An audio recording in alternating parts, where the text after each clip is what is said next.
What's up, my Zero Shadow King followers? And I'm bringing you a video of the Crimson King structure deck 30 budget with the cards that we were given from the new structure deck. I will tell you how I will see playing, plus I also put in the side deck for the structure deck. So we got our main deck, extra deck, and side deck. Before we start the video, hit the like button, subscribe, and comment on what you think about this deck. All opinions matter, and good or bad. Alright, you guys, let's begin. Alright, starting off, I play 3 Crimson Resonator. 3 Crimson Resonator. Right, let me just put this here because we're doing the monsters first.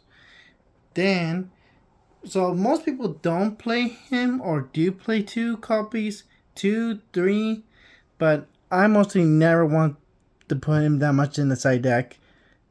My favorite Resonator, Red Resonator. So it's because of an even tie for first with Crimson or Red Resonator. Then, with our new Resonators, we have Soul Resonator. I was thinking about going with 2, but 3 sounds like good for me for now. 3 copies of Vision Resonator. Then I do play 3 copies of Wild King Wild Wind. Or Wandering King Wild Wind. Sorry about that. I just decided to call him Wild King because he's the beast.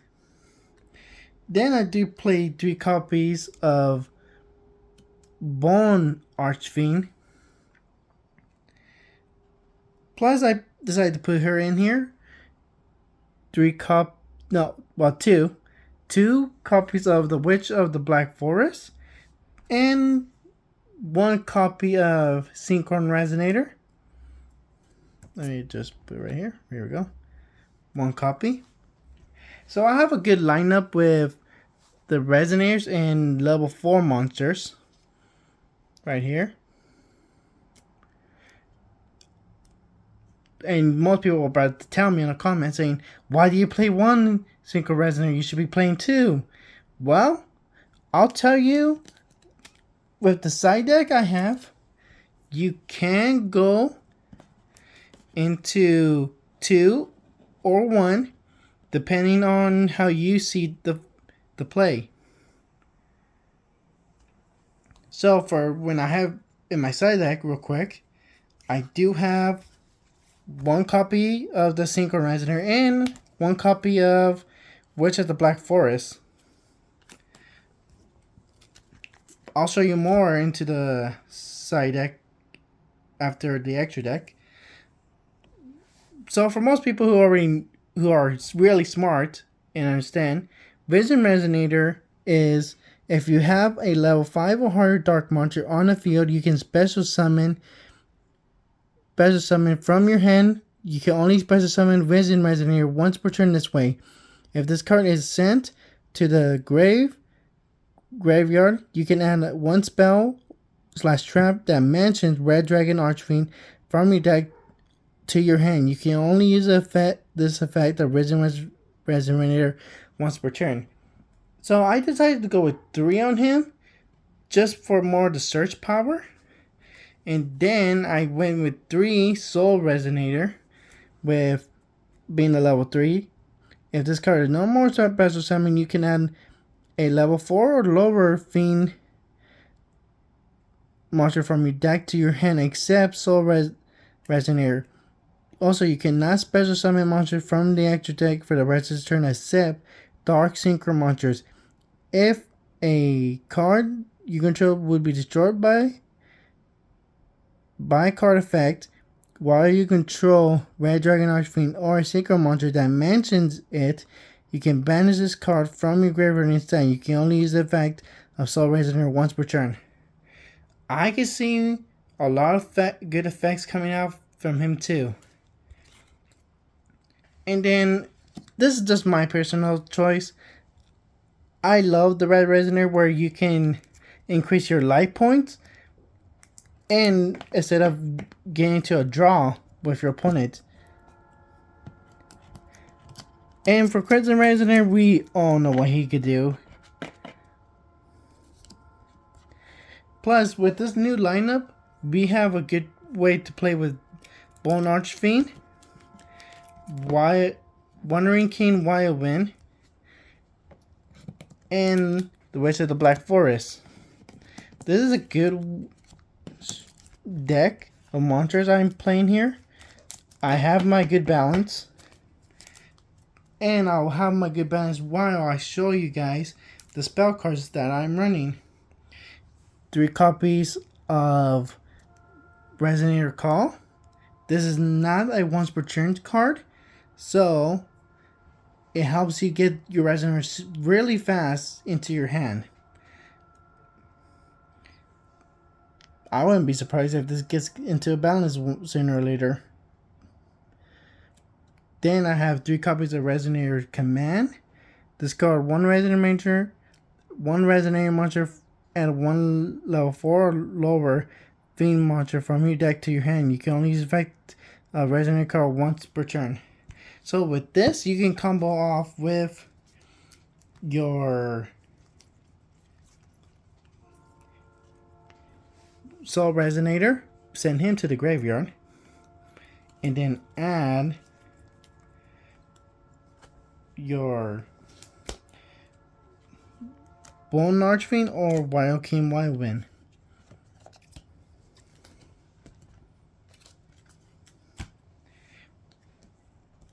Now, next up, I played 3 copies of Absolute Power Force. This here will help your Red Dragon Archfiend become Blue Eyes right here. As you can see here, so your Red Dragon Archfiend will gain these effects. Absolute Power Force. Target 1 Red Dragon Archfiend you control. If that monster you control battles an opponent's monster this turn, apply these effects until the end of the damage step. It gains 1000 attack. Your opponent cannot activate cards or effects. If it attacks a defense position monster, inflict piercing battle damage. Any battle damage your opponent takes from the battle is doubled. So it gains double. It gains 1000, so it becomes 4000. And it does double battle damage to your opponent. So that's pretty cool. All these effects apply.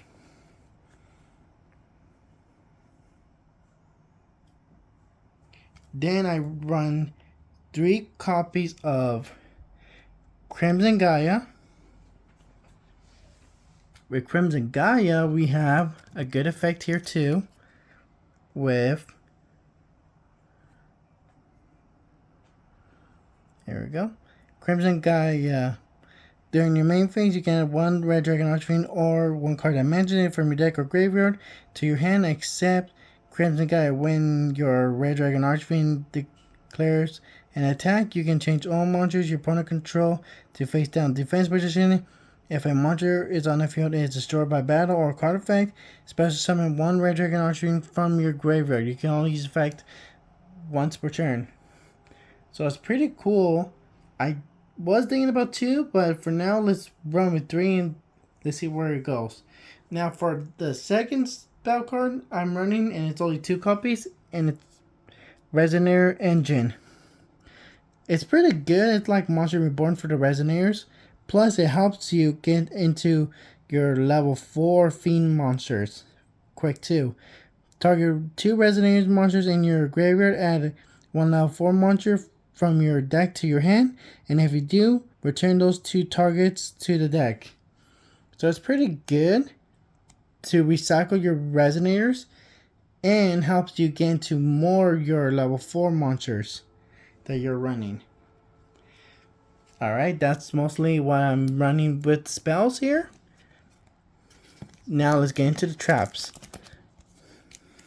For my traps, here I am running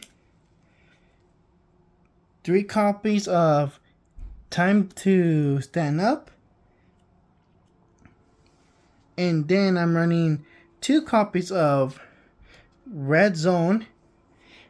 And also with 2 copies of Red Region. So 2, 2, and 3. It's pretty good. You're not running a lot of traps, but also it does help you. Plus with Time to Stand Up, it helps you get into your resonator monsters. So if you with the Time to Stand Up, if a dragon secret monster is on the field, special summon up to 2 monsters that are resonator monsters and or level 1 dragon monsters from your deck. When a monster effect is activated, while you control a level 10 or higher dark dragon synchro monster, you can banish this card from your graveyard and negate that effect, and if you do, synchro summon 1 monster you control against 2000 attack until the end of the next turn. You can only use the effect of Time to Stand Up once per turn.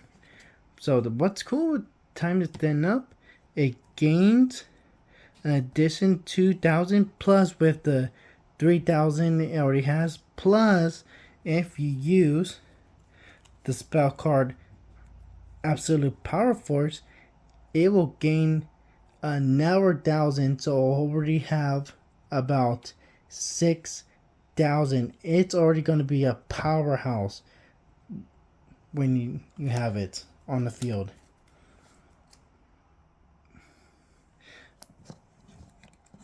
So these are mostly what I'm running in the deck.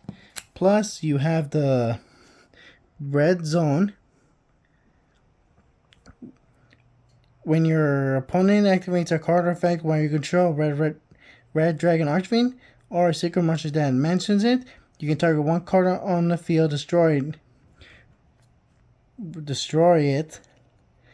You can target it 1 of your banished Dark Dragon Secret monsters, special summon it. You can only use the effect of Red Zone once per turn. So it doesn't say which Dark Dragon or its level, so technically you can also bring back your Red Rising Dragon. So that's pretty cool. Nice little combo here. Plus with Red Region, you can add this back to your hand. If you control a level 8 or higher synchro monster, banish all monsters on the field except the monster with the highest level. Also, the remaining face-up monsters on the field are unaffected by card effects except their own until the end of the turn. If a dark synchro monster is synchro summoned to your field while this card is in your graveyard, you can add it to your hand. So it's nice that you're recycling this and getting to our dark dragon monsters. So it's pretty good combos here with this deck. Alright, now let's get into the extra deck. For the extra deck here, I am running 3 Rising Dragon. Then I'm running here 2 copies of Scared Dragon Archfiend. And I'm also running one of my favorites of the Red Dragon Archfiend is 3 copies of Scarlet Red Dragon Archfiend. My favorite one of the Red Dragon Archfiends. Then I'm running the original Red Dragon Archfiend. Then I'm playing with 2 Hard Red Dragon Archfiend Abyss. And I'm playing with 1 copy of Hard Red Dragon Archfiend Bane. And as well with Hard Red Dragon Archfiend King Calamity. With also Red Nova Dragon. And also with Red Supernova Dragon. A good dragon combo here. We got our good level monsters here.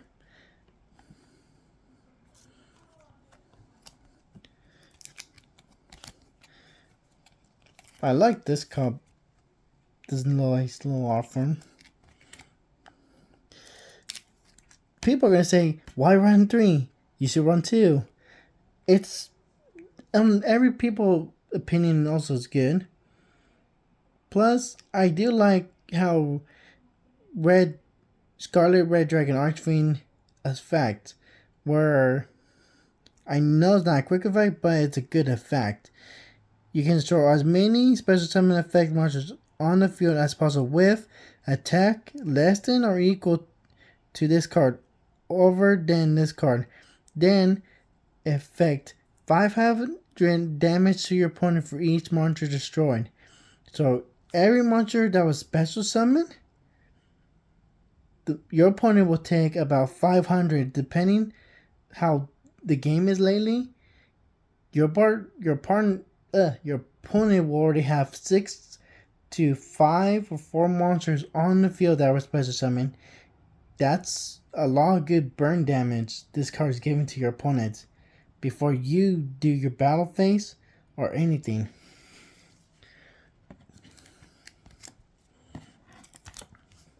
Alright guys, now let's go into the side deck. Most people don't talk about their side decks that they come up with, but I did. So for the side deck, I do run just 1 copy of the Scared Dragon Archfiend and 1 original Red Dragon Archfiend. And for my side deck, I do run 1 Red Region. You might do 3, you might do 2. Yeah, it's when it comes up.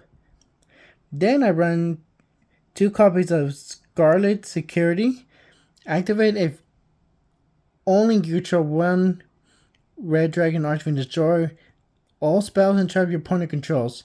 So it helps you take care of the back row of your opponent's field. I do play 3 copies of Red Sprint in the side deck. Then, like I showed you guys earlier, is the Witch of the Black Forest and Synchron Resonator. Then for my side deck, I do run 3 copies of Pod of Extravagance. At the start of your main phase, you can banish 3 or 6 random face down cards from your extra deck. Face down, draw 1 card for every 3 cards banished for the rest of this turn. After this card resolves, you cannot draw any cards by effects. I do run 1 copy of it's hard to pronounce it, but I'm sorry. Asker Dawnwalker and Fire Ant. So I just run these 2 in the side deck. You can change your side deck either way you want with the struct deck, whatever cards you prefer. But this is the way I just saw it mostly playing. To be honest, I would not see myself playing with this too much. I like to keep my extra deck at 15 and not cut it down too low, because you're picking random here. You don't know which ones you're gonna lose with that card effect. Plus, I like to keep Red Sprint once in a while. He helps you get into your Red Resonators as well. Because if this card is no more special summon while you control no other monster, you get special summon 1 level 3 or lower Fiend type tuner monster from your hand or graveyard. So it's pretty cool with him. And then I was thinking about running more than 2 of this, going to 3. But I see myself with the Crimson Gaia, and I could do better. But then again, it's when you feel like it. Alright, you guys. That is mostly it.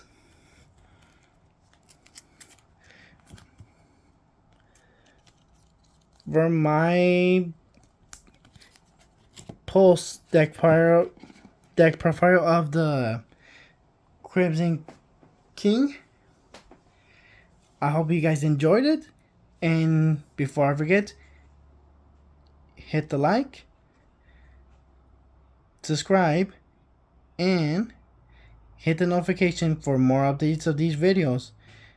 Also, you guys, for another deck profile. Peace out.